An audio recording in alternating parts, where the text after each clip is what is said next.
Congress party इस बात का जवाब नहीं दे रही थी कि एक दुश्मन देश जो कश्मीर मुद्दे पर भारत के खिलाफ पाकिस्तान के साथ होता है, उसके साथ कांग्रेस और उसके इकोसिस्टम का क्या वास्ता है। सोचिए, इतनी छोटी गलती के लिए अर्नब गोस्वामी के ऊपर एफआईआर कर दिया गया। अर्नब गोस्वामी ने कह दिया एंटोनियो माइनो, अर्नब गोस्वामी को अरेस्ट करके जेल में डाल दिया। लेकिन वो दौर ऐसा था जिसमें राजदीप सरदेसाई, बरखा दत्त, प्रणय राय, पेट फुलाकर खाने वाला वो विनोद दुआ, इन सबको पद्म अवार्ड मिलता रहा। सिंदूर एक प्रतीक है महिलाओं के लिए, महिलाओं के शौर्य का, और इसीलिए प्रधानमंत्री मोदी ने इस ऑपरेशन का नाम सिंदूर रखा। इन चुट्टों के चंडाल चौकड़ी जिसके लिए जिनके सलाहकार है ना। नमस्कार, कैसे हैं आप? अर्नब गोस्वामी के खिलाफ कांग्रेस पार्टी ने फिर एक एफआईआर कराया था, एक मानवीय भूल के लिए। मानवीय भूल किसी से भी हो सकता है, जैसे अभी हमने थंबनेल बनाया, एफआईआर के जगह पे हमने एफआरआई लिख दिया। आप में से कुछ साथियों ने मुझे अभी इसकी जानकारी दी, तो उससे पहले मैं ये कर चुका हुआ था। जैसे कुछ साथियों ने लिखा, सर एफआईआर को आपने एफआरआई लिख दिया। ये इस तरह की एक मानवीय भूल कई बार होती है। अर्नब गोस्वामी की टीम के वीडियो एडिटर से भी ऐसी गलती हुई थी कि तुर्की में कांग्रेस पार्टी का जो दफ्तर है उसके बदले किसी कुछ और बिल्डिंग दिखा दिया गया था। कांग्रेस को लगा कि ये गलत बिल्डिंग दिखा दिया गया, हम तो यहां चोरी किए नहीं थे, हम तो दूसरे जगह चोरी किए हुए थे, हमने इस बिल्डिंग में चोरी की नहीं थी, हमने तो दूसरे बिल्डिंग में चोरी की हुई थी। अर्नब ठोक कर कहते रहे कि कांग्रेसियों ये बताओ, क्या तुर्की में तुमने अपना दफ्तर खोला या नहीं खोला? एक दुश्मन देश जो हर मोर्चे पे हमारे साथ हमारे खिलाफ होता है, उस मामले को लेकर तुमने दफ्तर खोला या नहीं खोला? कांग्रेस पार्टी इस बात का जवाब नहीं दे रही थी कि एक दुश्मन देश जो कश्मीर मुद्दे पर भारत के खिलाफ पाकिस्तान के साथ होता है, उसके साथ कांग्रेस और उसके इकोसिस्टम का क्या वास्ता है।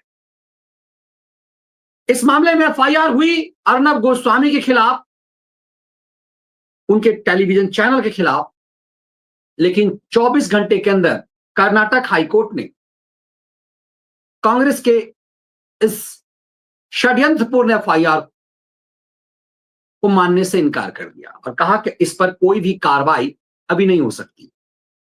लेकिन कमाल की बात आप देखेंगे कि इस मामले में एफआईआर जो ही हुई, एफआईआर होते ही कांग्रेस के इकोसिस्टम के जो ऐसे ऐसे चिरकुट चांडाल हैं जिनको धान और गेहूं में फर्क नहीं पता, वे सब मैदान में कूद गए। निर्लज्जों की स्टोरी को जरा देखिए। इस आदमी को धान और गेहूं में फर्क नहीं पता। ये धान के खेत में खड़ा होकर कहता है धान मतलब गेहूं, गेहूं मतलब धान। इसने कहा, रिपब्लिक चैनल ने कांग्रेस से माफी मांगी, बीजेपी कांग्रेस में शुरू हुआ पोस्टर वार, राहुल को मीर जाफर, जयशंकर को जयचंद्र। अब ये सब के सब लग गए पीछे, जयशंकर के खिलाफ लग गए। पूरा ही कांग्रेस का इसको ये कैसा चिकना चमेला एंकर रहा है कि इसको धान और गेहूं में फर्क नहीं पता। और जब मैंने इसके खिलाफ इस मामले में देखिए, तुर्की में कांग्रेस का दफ्तर, अमित मालवीय और अर्नब गोस्वामी को कर्नाटक हाईकोर्ट से राहत। कर्नाटक में कांग्रेस की सरकार है और इस मामले में, और इन चुट्टों को देखिए, ये ऐसा सिर्फ ये अकेले नहीं है, धान गेहूं एक्सपर्ट अलग अकेले नहीं है, ये सनसनीबाजों को की टोली, वो बलात्कारी पांडे का भाई खैराती पांडे, सब जश्न मनाने लगा कि मेरे आका मेरे मालिक ने अर्नब गोस्वामी के खिलाफ एफआईआर लगा दिया। अब सोचिए, अर्नब के खिलाफ एफआईआर की नहीं, अर्नब की गिरफ्तारी हो गई थी तब जब अर्नब गोस्वामी ने एंटोनियो माइनो कह दिया था सोनिया गांधी को। पहली बार पब्लिक मंच से सोनिया को एंटोनियो माइनो कहा गया। अब सोचिए, अर्नब गोस्वामी पे तो एफआईआर कर दिया, लेकिन सुब्रमण्यम स्वामी तो ना जाने क्या कहते हैं, टीडीके लिखते हैं। अब बहुत सारे लोग जानते हैं कि टीडीके का मतलब सुब्रमण्यम क्या बताते हैं। सुब्रमण्यम स्वामी जब कभी भी सोनिया गांधी का नाम लिखते हैं, कभी भी सोनिया गांधी नहीं लिखते, टीडीके लिखते हैं। आप में से बहुतों को पता होगा टीडीके का मतलब क्या होता है। टीडीके ये नाम सुब्रमण्यम स्वामी का दिया हुआ है। आज तक कांग्रेस की हैसियत नहीं हुई कि सुब्रमण्यम स्वामी के खिलाफ एफआईआर करे। सुब्रमण्यम स्वामी नहीं, पता नहीं राहुल गांधी के लिए सुब्रमण्यम स्वामी क्या क्या शब्द का इस्तेमाल करते हैं। राहुल गांधी के खिलाफ सुब्रमण्यम स्वामी ने सुप्रीम कोर्ट के अंदर, हाई कोर्ट के अंदर विदेशी नागरिक का मामला डाला हुआ है। ये विदेशी नागरिक है। आज तक सुब्रमण्यम स्वामी पे कोई कार्रवाई नहीं की। लेकिन अर्नब गोस्वामी पे एफआईआर। कोई भी पत्रकार यदि कांग्रेस के खिलाफ या कांग्रेस के बारे में कुछ भी लिख दे, मतलब कांग्रेस नहीं, यदि राहुल या प्रियंका सोनिया गांधी के बारे में लिख दे तो उसके खिलाफ कार्रवाई हो जाती है। कर्नाटक में, एकमात्र कर्नाटक और हिमाचल प्रदेश, तेलंगाना, इन 3 राज्यों में कांग्रेस की मात्र सरकार है। तेलंगाना, कर्नाटक और हिमाचल प्रदेश, इन तीनों में से किसी एक राज्य की पुलिस आ जाती है। लेकिन दिन रात नरेंद्र मोदी को गाली देने, फर्जीवाड़ा का खेल खेलने वाले ये पूरा गैंग पर कभी कुछ भी नहीं होता। अब जरा सोचिए, अर्नब गोस्वामी ने खबर गलत नहीं दिखाई। अर्नब गोस्वामी के चैनल में जो लाइव शो हुआ उसमें कुछ भी नहीं हुआ। लाइव शो में कुछ ऐसा कुछ नहीं था। वो लगातार अर्नब सवाल कर रहे थे, क्योंकि उसमें तो डिबेट होता है, बहुत विजुअल दिखाने की जरूरत नहीं होती।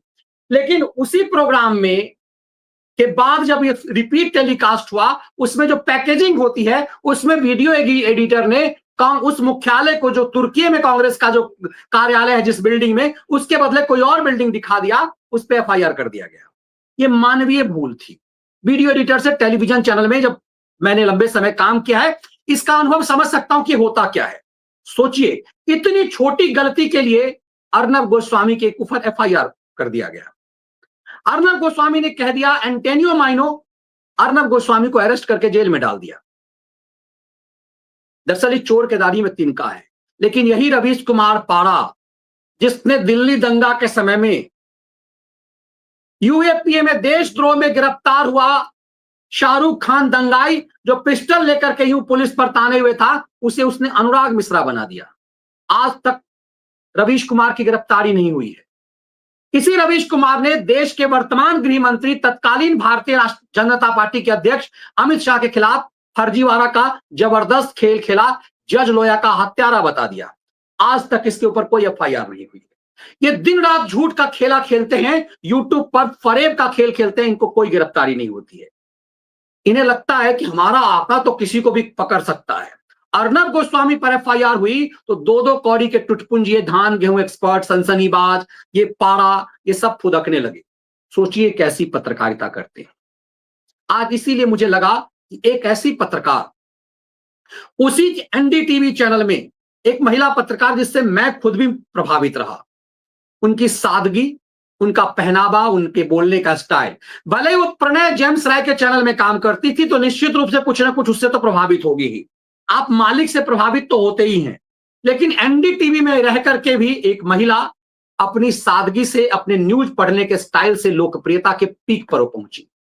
जब निधि कुलपति की विदाई हुई, जब निधि ने छोड़ा उन्होंने एनडीटीवी, तो तालियों की गड़गड़ाहट होने लगी।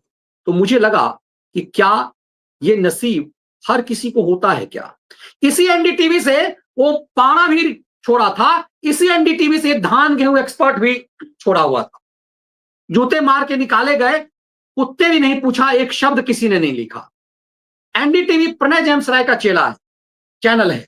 और जब रवीश पाड़ा निकला था, उस समय में नया नया अडानी के पास ये चैनल गया हुआ था। आज एनडीटीवी में तमाम स्टाफ बदल चुके हुए हैं। लगभग 80% एनडीटीवी के स्टाफ बदल चुके हैं, और बहुत कम लोग हैं जो निधि के साथ बहुत लगातार काम किए। लेकिन निधि कुलपति की जब विदाई हुई तो लोगों ने जिस ढंग से उनका स्वागत किया, मुझे लगता है कि वो देखे जाने की जरूरत है। निधि, ये वीडियो वायरल हो रहा है। ये वीडियो दिखाता है कि किसी को भी, कि कोई भी गरिमा और सम्मान कैसे कमाता है। इसी प्रणय जेम्स राय के चैनल में पाड़ा भी रिटायर छोड़ा, इसी चैनल से ये धान गेहूं एक्सपर्ट भी भगाया गया, लेकिन कुत्तों ने भी नहीं पूछा।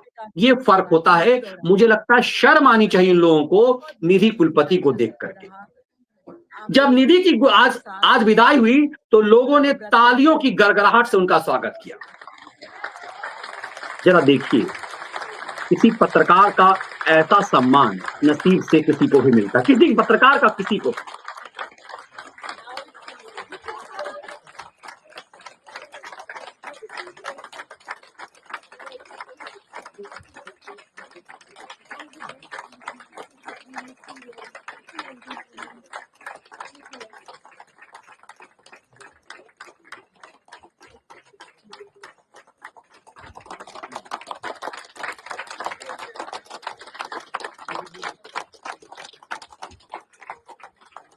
I have not done it. बहुत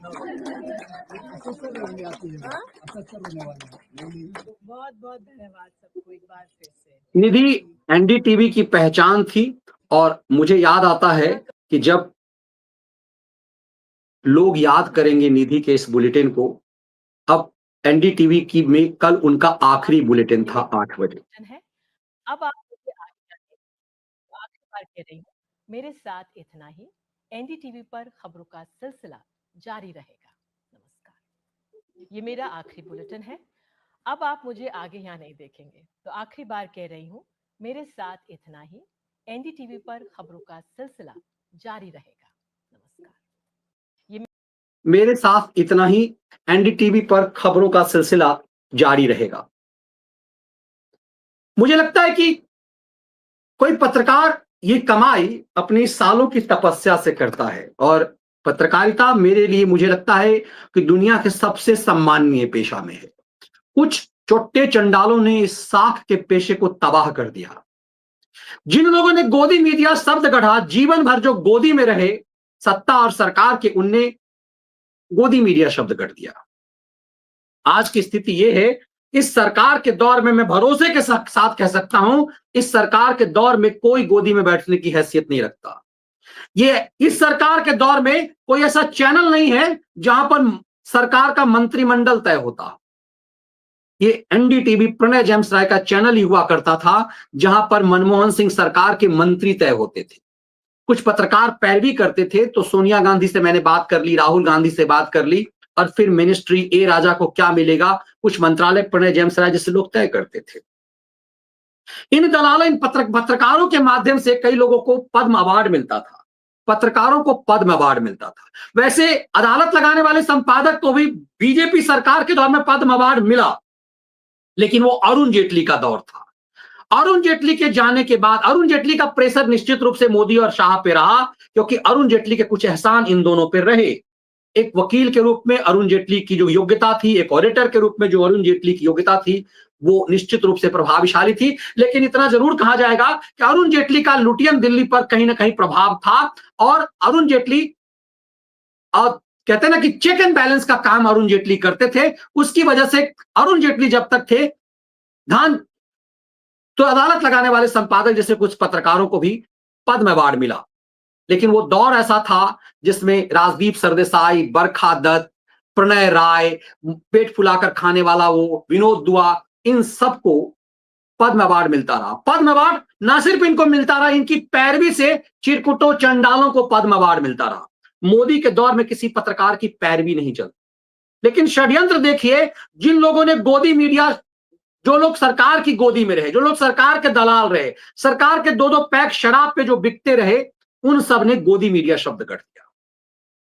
ये खैराती पारा जो पत्रकार होने की वजह से अपने भाई को बिहार कांग्रेस का उपाध्यक्ष बनवा दिया, ये गोदी मीडिया गढ़ता है।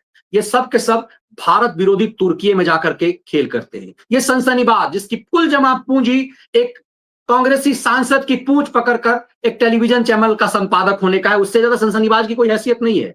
इसको न आज तक बोलने आया, न खबर की सेंस है। लेकिन चूंकि ये कांग्रेस के एक सांसद का जीवन भर चेला रहा और उससे एक चैनल का संपादक हो गया, सनसनी फैलाता रहा, तो ये अपने आप को पत्रकार समझता है। आज के डेट में तुर्की जाकर के क्या किया होगा, फिर किसान आंदोलन में दूध मलाई चाट कर इसने क्या किया, ये सब पत्रकार कहलाते हैं।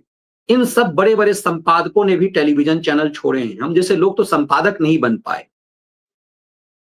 लेकिन निश्चित रूप से निधि कुलपति की ये विदाई, लगता है कि जब मानवीय आधार पे जब आप अपने आप को कुछ बनाते हैं, तो आपके साथी ऐसी विदाई आपकी करते हैं। यह विदाई कोई चेले चपाटों द्वारा नहीं था। निधि कुलपति से भविष्य में किसी को कोई फायदा होगा इसके लिए ये विदाई नहीं था कि निधि रिटायर हो जाएंगी तो निधि उसके बाद कुछ करेंगी। निधि के साथ मेरा काम करने का कोई अनुभव नहीं है, लेकिन जितने भी मेरे साथी पत्रकार और जितना मैंने जाना है उनको टेलीविजन चैनल पर, निश्चित रूप से एक सौम्यता रही है, एक सादगी रही है, और कम से कम प्रणय जेम्स राय के चैनल पर रह करके भी फ्रॉडिज्म का धंधा करते हुए, न्यूज नैरेटिव को बहुत ज्यादा तहस नहस करते हुए मैंने निधि को कभी नहीं देखा। निश्चित रूप से आप जिसका अन्न खाते हैं, थोड़ा बहुत तो प्रभाव उसका होता होगा, लेकिन एनडीटीवी पर मुझे लगता है कि निधि कुलपति एक ऐसी एंकर थी जिसने खबरों को षड्यंत्र के तहत तोड़ा नहीं जो जो पाराओं का गैंग करता था, जो प्रणय जेम्स राय के बाकी चेले करते थे, उस तरह से निधि कुलपति ने खबरों को तोड़ा मरोड़ा हो, नैरेटिव बिल्ड किया हो, बहुत ज्यादा षड्यंत्रपूर्ण खेल किया हो, ऐसा मुझे कम लगता है। तब यह समझना है कि क्या निधि कुलपति ने जो नैरेटिव बनाया उससे इन दलालों को, चिरकुटों को शर्म आई होगी। अब आप चौंकेंगे कि चंडाल चौकड़ियों को, सनसनीबाजों को, कि सनसनीबाज कह रहा है, मुझे किसी ने का एक वीडियो भेजा कि देखिए सनसनीबाज आपका क्या कह रहा है, तो पता चला कि मैंने कहा भाई इसको तो खबर की सेंस ही नहीं है। ये कह रहा कि सिंदूर जो है वो बड़ा जहरीला होता है। ये सनसनीबाज कह रहा है कि सिंदूर बड़ा जहरीला होता है, इसीलिए सिंदूर को अंकुर सिंह ने कहा है कि ये मोदी से नफरत में देखो किस स्तर तक जा रहा है। ये बैठ गया कह रहा है कि सिंदूर जो है वो बड़ा जहरीला होता है, तो मोदी के रगों में सिंदूर कैसे बह सकता है। मोदी ने ऐसा क्यों कहा कि यदि पत्रकार होता, थोड़ी सी भी तमीज होती, थोड़ा सा भी कॉमन सेंस होता, तो इसके बाप जो बाबूजी जिसको बनाए हुए हैं राहुल गांधी, उसने कहा था कि तमिलनाडु का सॉइल जो है ना, तमिलनाडु की मिट्टी उसके खून में दौड़ रहा है। तो तमिलनाडु की मिट्टी जो है वो कैसे खून में दौड़ रहा होगा इसके? तमिलनाडु की मिट्टी खून में कैसे दौड़ सकता है किसी के? तो अपने आका के लिए तो नहीं कह सकता। दरअसल ये एक मैसेजिंग होती है। सिंदूर, हनुमान जी का पूरा शरीर लाल क्यों है? कहते हैं हनुमान जी को परेशानी इस बात को लेकर के थी, उन्हें लगता था कि प्रभु जो है, राम जी जो हैं, वो मां सीता का को इतना प्रेम क्यों करते हैं। उनसे कहा गया देखो हम में क्या फर्क है कि मां सीता मां जो है सिंदूर लगाती है, तो हनुमान जी ने पूरे शरीर को सिंदूर से रंग लिया। इसीलिए कहते हैं कि पवन पुत्र हनुमान लाल रंग होता है और उनको सिंदूर चढ़ाया जाता है। सिंदूर एक संदेश है, लेकिन चोट्टों की चंडाल चौकड़ी बैठ गई और तुष्टीकरण के अपने व्यूअर्स को कन्विंस करने के लिए इसने मजाक उड़ाना शुरू किया कि प्रधानमंत्री ने यह कहा क्यों कहा कि मेरे रगों में सिंदूर बहता है। सिंदूर एक प्रतीक है, सिंदूर एक प्रतीक है महिलाओं के लिए, महिलाओं के शौर्य का। और इसीलिए प्रधानमंत्री मोदी ने इस ऑपरेशन का नाम सिंदूर रखा। इन चोट्टों के चंडाल चौकड़ी जिसके लिए जिनके सलाहकार है ना, कहते हैं उनको बर्बाद करके माने। इसीलिए कहते हैं कि मूर्ख सलाहकार से ज्यादा अच्छा है कि आप बेवकूफ एक समझदार मित्र रखें। समझदार दुश्मन हो वो ज्यादा अच्छा है बल्कि ऐसे सनसनीबाज जैसे दो कौड़ी के चिरकुट सलाहकार से। ये सलाह दे रहे हैं, ये नैरेटिव बिल्ड कर रहे हैं कि प्रधानमंत्री ने कह दिया कि सिंदूर जो है उनके रगों में बहता है, जबकि सिंदूर तो जहरीला है, सिंदूर यदि चखेंगे तो आप मर जाएंगे। तो कई लोग कहते हैं मिट्टी भी चखने से मर जाते हैं, लोग मिट्टी खाने से भी, लेकिन पहले के समय बच्चे मिट्टी खा जाया करते थे। सवाल ये कि राहुल गांधी ने फिर जब कहा था कि कर्नाटक की मिट्टी उनके रगों में है, तो मिट्टी क्या खून के बदले राहुल गांधी के जहन में मिट्टी है क्या, उनके नसों में मिट्टी दौड़ रहा है क्या? तब ये समझ में आएगा आपको कि इन लोगों ने ये किस लेवल की पत्रकारिता की। फिर मैं इसीलिए कह रहा हूं कि निधि कुलपति ने अपने आप को रिटायर किया। निधि कुलपति ने दूसरे पत्रकारों की तरह ये नहीं कहा कि वो किसी दूसरे चैनल में जाएंगी। 58 साल की उनकी उम्र हुई, बताया जा रहा है कि लगभग 34 साल उन्होंने पत्रकारिता की। पत्रकार जब टेलीविजन चैनल शुरू हुआ तब से निधि काम कर रही हैं और निधि ने इज्जत और सम्मान कमाया पत्रकारिता से, इसीलिए उनकी इतनी शानदार विदाई हुई। किसी सनसनीबाज की कई जगह से लात मार के भगाए गए। ये पारा जब चैनल से छोड़ा तो कहीं खबर भी नहीं बनी, किसी ने इसके पक्ष में चैनल से कोई पोस्ट नहीं लिखा। एनडीटीवी में काम करने वाले एक व्यक्ति ने भी रवीश कुमार पारा के लिए एक शब्द नहीं लिखे। काम करने वाले मैं कह रहा हूं, जो वर्किंग कर रहे थे। निधि कुलपति जब छोड़ी, पूरा सब कुछ बदल चुका था, कर्मचारी बदल चुके थे, पूरा एनडीटीवी का कायाकल्प हो चुका हुआ था, मैनेजिंग एडिटर से सब कुछ बदल चुका था, लेकिन निधि को सम्मान पूर्वक विदाई मिली। इन बेशर्मों को क्या मिली? इनने फेक नैरेटिव बंद किया। तब ये समझ में आता है कि जब अर्नब गोस्वामी के ऊपर एफआईआर दर्ज होता है तो कांग्रेस के कुत्ते टाइप के पत्रकार खुदकने लगते हैं, अपने मालिक की जय जय करने लगते हैं।